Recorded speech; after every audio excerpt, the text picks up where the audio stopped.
Саламатсыздар ма? Мен номер 27 жалпы орта білім беретін мектебінің 8-ші А сынып оқушысы Бишева Фикрет Султановна боламын. Менің отбасым сабақтастық құндылықтар және мәні бағыты бойынша отбасындағы құндылықтар мен сабақтастықтарды дамытуда туыстық қарым-қатынастардың маңызы деген тақырыпқа жоба қорғауға бекіндім. Жобамның мақсаты оқушыларға қоғамдағы отбасы жөнінде түсінік беру, отбасы тәлім-тәрбиенің негізі екенін ұғындыру және туыстық қарым-қатынастарды ата-ана отбасы құндылықтарының маңыздылығын ашу. Міндеттері отбасы туралы түсінік беру, отбасы және туыстыққа деген жағымды қарым-қатынастарды дамыту, әлеуметтік сауалнама жүргізу, жобаның мәселесіне талдау жасау, отбасындағы құндылықтарды ұстануға тәрбиелеу. Жобаның өзектілігі, отбасы құндылығының маңыздылығы, қазіргі қоғамда ағайын-туыстардың өзара қарым-қатынастарының мәні. Үлгілі отбасын құрып, адал отбасы өсіру кімнің де болса ең бірінші алға қойған үлкен мақсаты әрі асыл арманы болса керек. Отбасы әрбір адамның ең жақын әлеуметтік ортасы. Отбасы дәстүрдің сақтаушысы. Адам баласы шыр етіп дүниеге келген күннен бастап сол ортаның ыстық суығына бейімделіп, ықпалына көніп, осында ер жетеді. Мен жобам арқылы айтқым келетіні, отбасыдағы құндылықтар мен сабақтастықты сақтап дамыту үшін отбасы және ағайын-туыстар арасындағы байланысқа көңіл бөлу керек деген ойда алға қойғым келеді.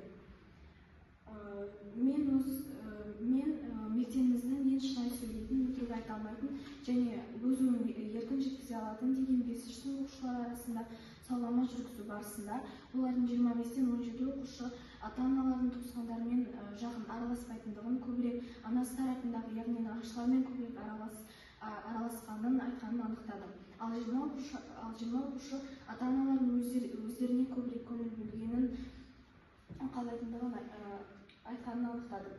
Қазақтың ұлы ақыны Абай Құнанбаевтың өміріне арналған Абай жолы романын оқитын болсақ, мұндағы адамдардың отбасыдағы ағайын-туыстары арасындағы қарым-қатынастардың қаншалықты маңызды болғанын дәлелдейтін көптеген мысалдарды көре аламыз. Абай Құнанбаевтың әжесі Зере ол үшін тәрбиенің ең көркем тұстарына бағыттап, оны ауыл үлкендері мен келген қонақтарға көрсететін құрметтің қандай болатындығын бойына сіңіріп отырады. Осының арқасында Абай Құнанбаевтың елдің баласы болуына өз септігін тигізеді. Мен осы сауалнама жүргізу барысында түсінгенім, балалар өз туысқандарымен жақын араласпайтын болса,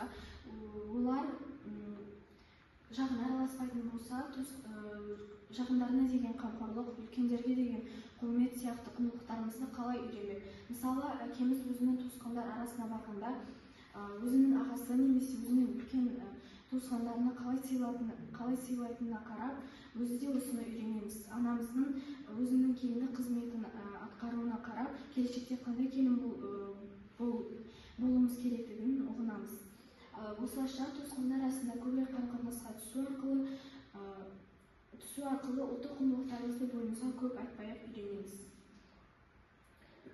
Мен өз үйімде анамның әжемнің алдындағы келіндік қызметін және әжемнің бізге деген үлгі-өнегелерінің арқасында осы бағыт бойынша жоба қорғауға бекіндім.